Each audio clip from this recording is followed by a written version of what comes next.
final year of PhD. Mm-hmm. I'm doing it from JLCSR Bangalore, and my thesis is based on energy and environment. And in my environment part, so as a master project, I started working on water purification, Mm-hmm. and it was back in 2014 when I heard this situation that Maggie noodles got contaminated with lead.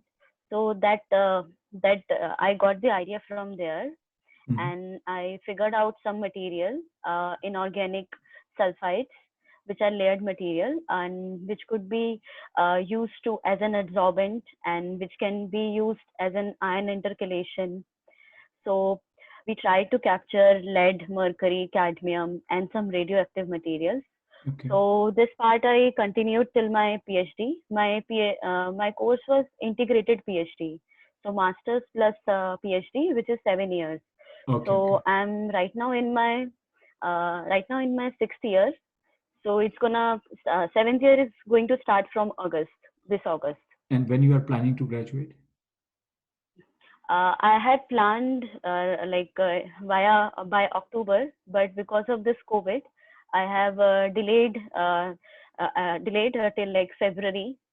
Okay. So So February of next year. yes, February Okay. of Okay. next year. Got it. And the other part of my PhD is based on energy part. Mm-hmm. So we design materials which can capture waste heat and Mm-hmm. can convert it into electricity. Mm-hmm. And I have worked extensively in my PhD on these materials.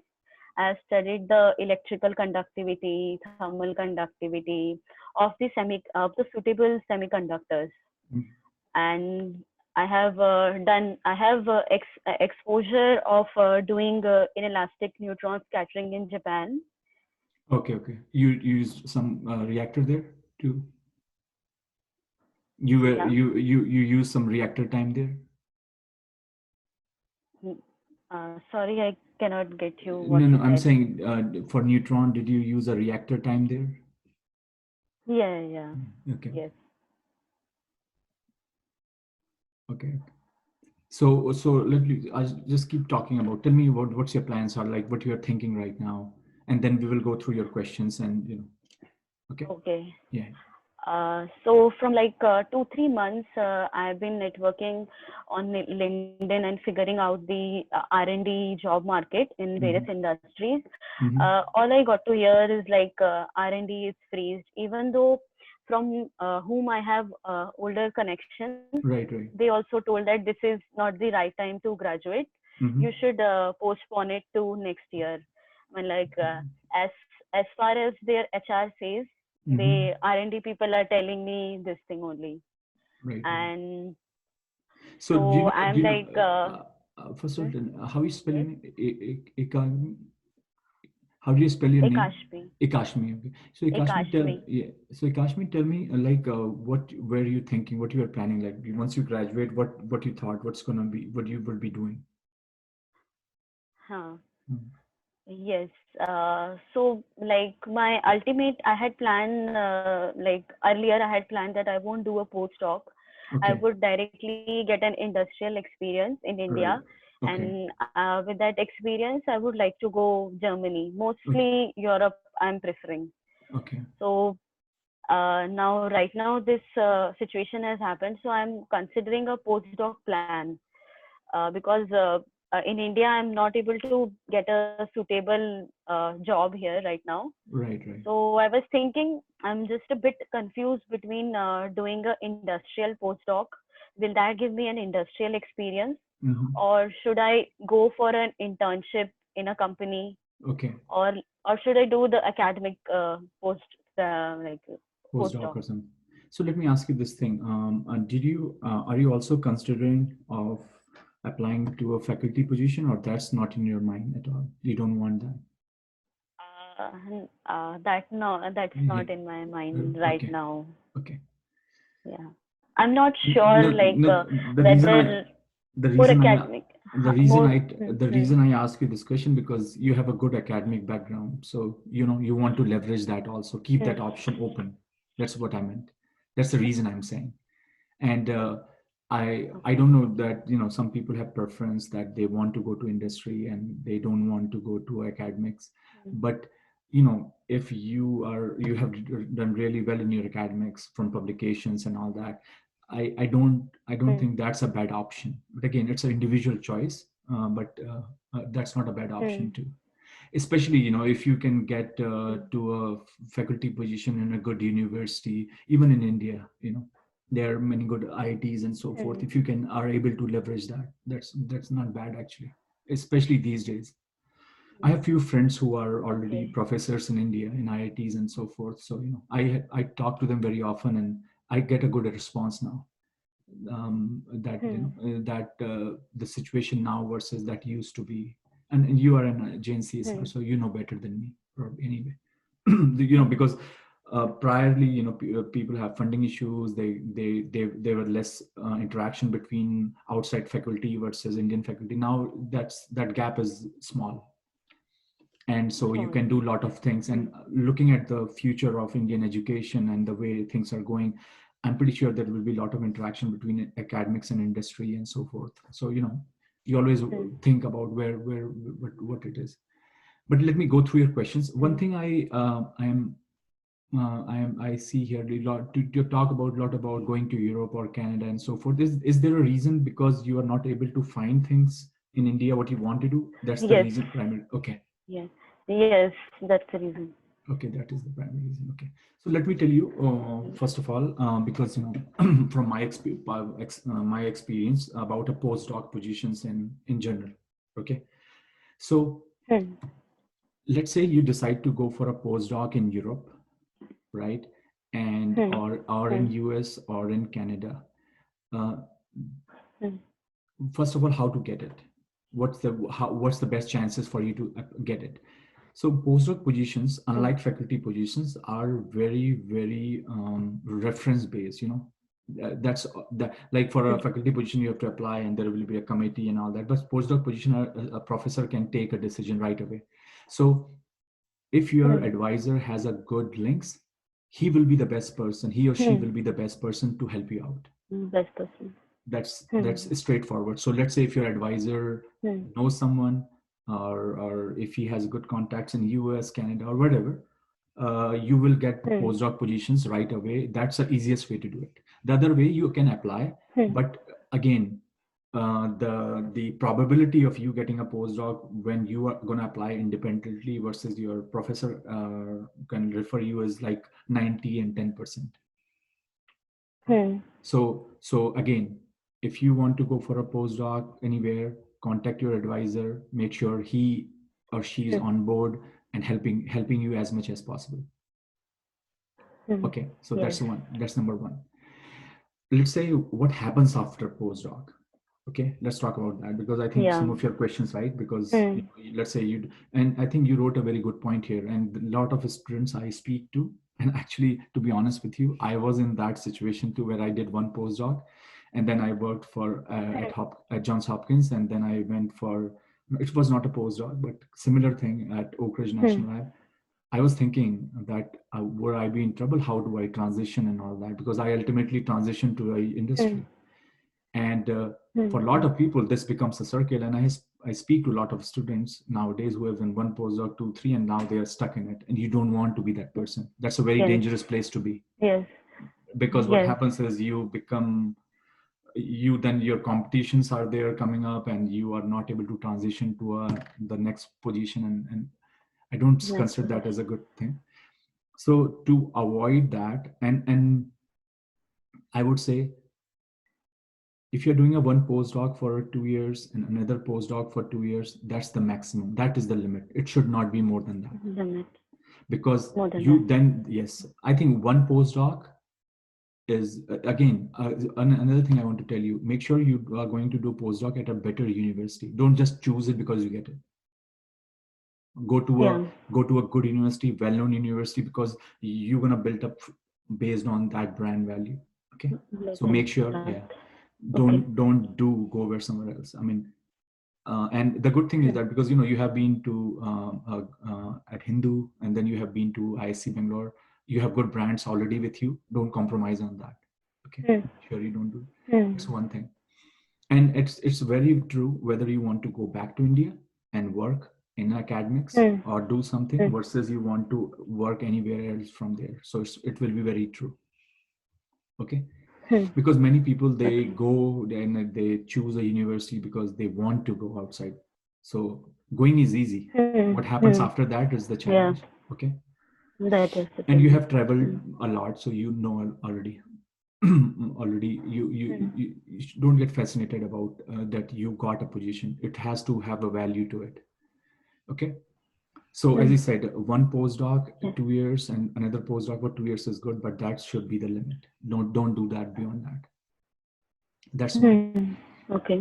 But so let's say you decide to do a postdoc Hmm. in Canada. Let's say you chose a Hmm. postdoc to go to Canada. Okay, that's another thing, that you want to choose a postdoc to a place where you think either you should be clear in your mind. I'm gonna do my postdoc and I'm gonna come back.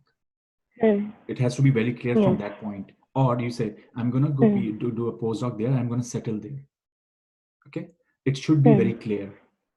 So let's say Yes. if you say, okay, I found a postdoc in US and I'm going to settle there. The question is, what are the challenges? Hmm. Can you not? Because of the immigration perspective. Now the questions are different, right? So Hmm. I would say the countries like US or Canada, and what you Hmm. read on the news, don't believe too much on that. But the countries like US and Canada, if you have done a good work, good research work, you have published a lot, you have a good citation, I mean, those are the Hmm. countries which will allow you to stay. more Stay. so more so Okay. Canada for sure versus US, Hmm. because in the US what is happening right now is they are saying point system, based on point system. Point system means Hmm. you have a PhD, you have a good chances. You have a PhD from US, your chances are Hmm. better. You have a good citation, your chances are better. Your so high advanced degree is a better option. So let's say a person who has done Hmm. his or her BTech or bachelor's from India coming to US versus a person who has done his PhD, I would say a PhD has a better chances. Better chance.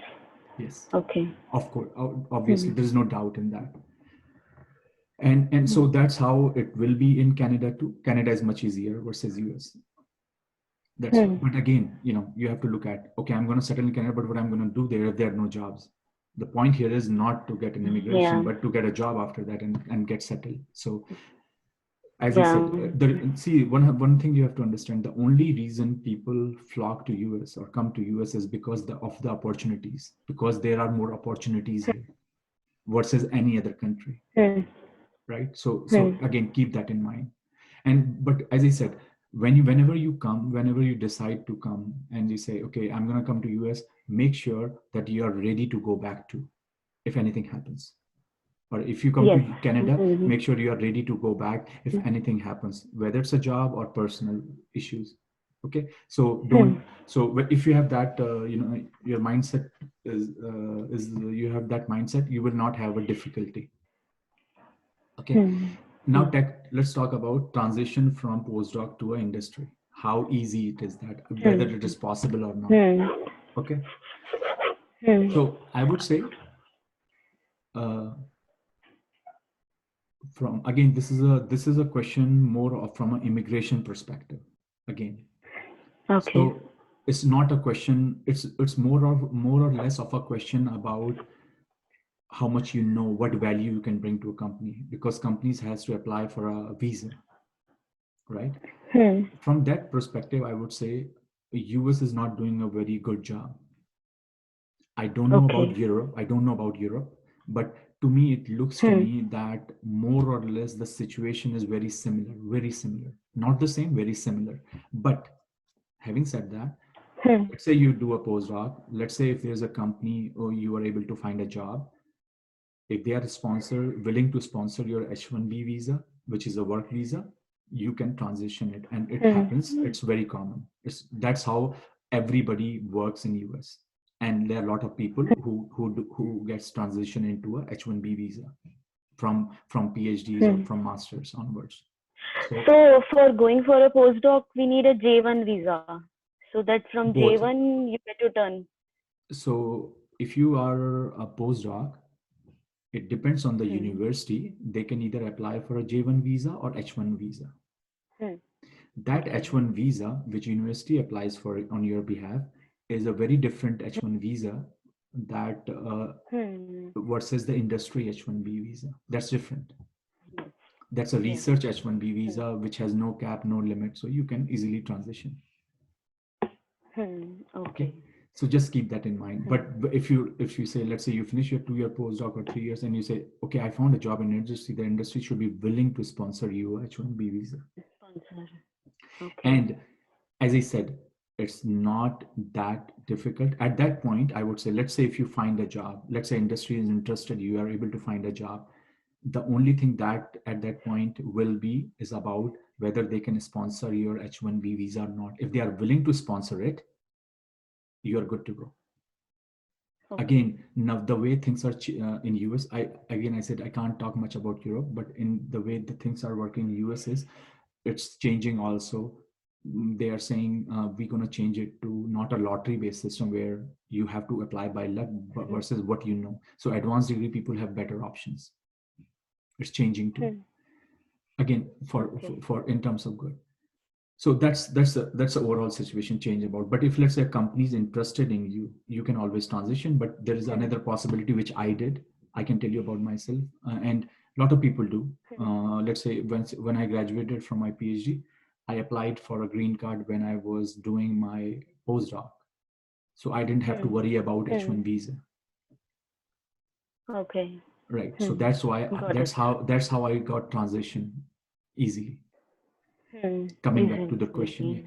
the difficulty comes when they say, okay, you know everything, but we can't sponsor visa, and 90% or 95% questions are exactly like that. So Okay. the question really comes, can you get a can you get a permanent residency? Getting it in Canada Hmm. would be, I would say, Hmm. 95% easy versus US Hmm. for sure. But Yeah. again, Yes. Canada's other situation is that there are not much jobs there. The things are there. They are giving everyone green card these days. But the question here is what you're going to do if there are no Hmm. jobs. So just keep that in mind. Okay. Okay. The next question comes. Let's say you do a postdoc and you say, I'm going to come back to you, India, and you can always apply for a faculty position. And as I said, I have friends there who have done their PhD here. I have friends from ISC Hmm. Bangalore who did their PhD from ISC Bangalore. Hmm. They did their postdoc. I have actually a Hmm. colleague who, there were two of them actually, who did their postdoc with me at Johns Hmm. Hopkins. They were from ISC. One is a professor at IIM Indore, Hmm. and other guy works for GE now, I Hmm. think. So there are people who have gone back Okay. and forth. That's a possibility because they didn't enjoy it. To be Hmm. honest with you, they didn't like staying here because they thought they got homesick, so they went back. Okay. Yeah, yeah. That was Hmm. the reason. So as again, the question is what these are some of the recommendations that you have. These are some of the questions you need to ask yourself when you say about transition, and that's Hmm. exactly what it will be. Okay. Hmm. The other question is about you thinking about the project manager and technical specialist, team lead. There are some jobs who are Hmm. technical pre-sale and all those jobs. um, I Hmm. think, in my opinion, all these jobs are good, but especially when you talk about project manager and all these jobs, those require certain different kind of a Hmm. skill set too. So either I Yeah. can tell you a little bit more about that, but those are the ones where you have to be more careful about whether do I know that sort of a skill set, and that comes to the question about doing an MBA. Hmm. So Okay. yeah, so MBA is not a bad idea, to be honest, to do an MBA. Hmm. I'm Hmm. currently pursuing it too. And initially I thought Hmm. that may not be very helpful, but it's fun too. It's a different kind of a skill set. I don't think it's a bad thing if Hmm. somebody goes through it. It's not a bad thing that you can do an MBA, because really what MBA is going Hmm. to do to you is it's going to give you a versatile like a skill set which you can apply any industry. Like a project manager, for Any example, can industry. work for, as I say, ketchup company to Pepsi to aerospace, doesn't matter, bio, right? Because it's a project manager job. Hmm. So you will be open to Manager. lot of industries. Hmm. Hmm. And Okay. coming back to your question about entrepreneurship and all that, I would definitely say that a person who is an MBA, in my opinion, is much more well equipped if you are Okay. planning to do that, because of the skill set that you learn. That the skill set could be Hmm. the strategy, how to open a business. That Hmm. skill set could be, do I know about accounts?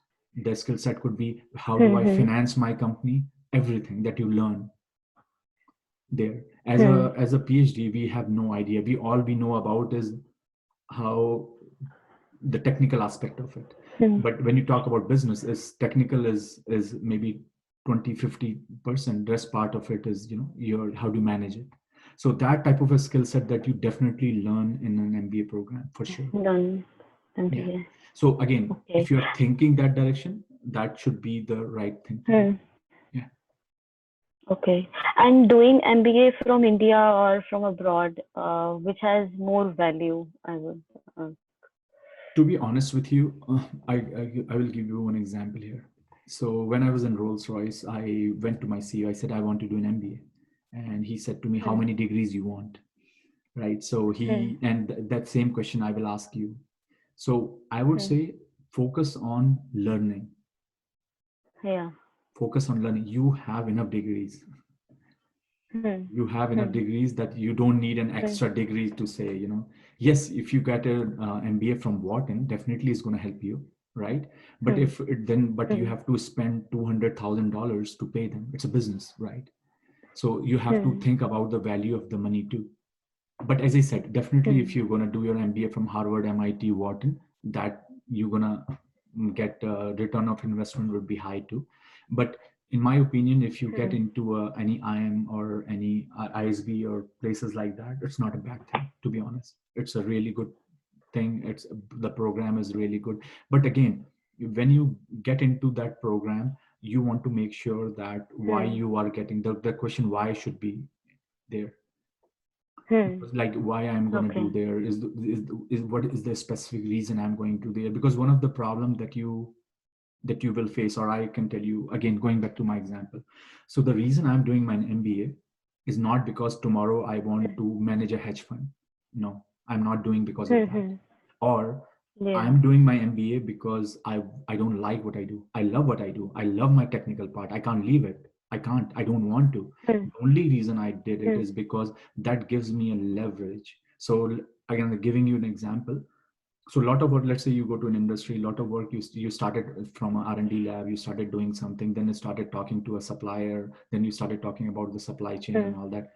Many times when you have that sort of a discussion, you have an interdisciplinary group of people. You can be a technical person, there Hmm. will be accountant, there will be a supplier, there will be a Hmm. guy. So when you sit in that table, you need to know as a knowledge that what they're talking about, so that you can make a good Correct. decision or a right decision. If you're just a technical person, trust Hmm. me, you're going to sit in the back. And I didn't want to do that. I want to sit Hmm. in the front, and I want to say I want to learn. I want to know Fun. what they're talking about. Doesn't mean I'm doing, I don't like it, right? So many, Hmm. again, why Yeah. you want to do it, whether or because many people that there are many reasons that people move. They say I don't like what I'm doing. I want to do an MBA so that I can transition to a different one, different role, right? Hmm. Again, that's up to Yeah. you why you want to do it and what is the reason.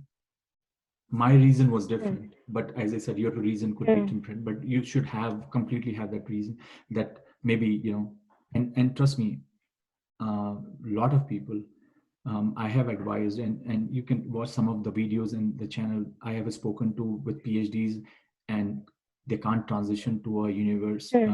or industry. I told them go and do an MBA, because they Hmm. were Hmm. like, we don't care much, we don't know, we are not in this position where it's not helping us out. How do we move out, because we are in this shell now, we want to break this, right? Hmm. So Okay. just make Yeah. sure what are your reasons, okay? Hmm. And as I said, you will be fine on that too. And Yeah. yeah, and then and the other thing is like, just take account this COVID. Another thing I would tell you, because you wrote one thing here, is that about Indian government implementing new education system, focus on the skill and all that. And you will be the next person who should be leading something in India or somewhere, right? So I would say, Hmm. if I was you, if I was in your position, and if I have a leverage to do that, Hmm. I don't have extra Hmm. pressure, family and this and that, I would definitely Yeah. sit down and think about myself, like, tomorrow if Samsung is going to come and open his plant in India, tomorrow Hmm. if Hmm. Foxconn is coming and opening his plant in India, tomorrow if Boeing is coming and saying we want to open a new manufacturing in India, tomorrow a bio industry is coming in and saying we want to open our this, and this is if this is happening, and that's what the news is these days.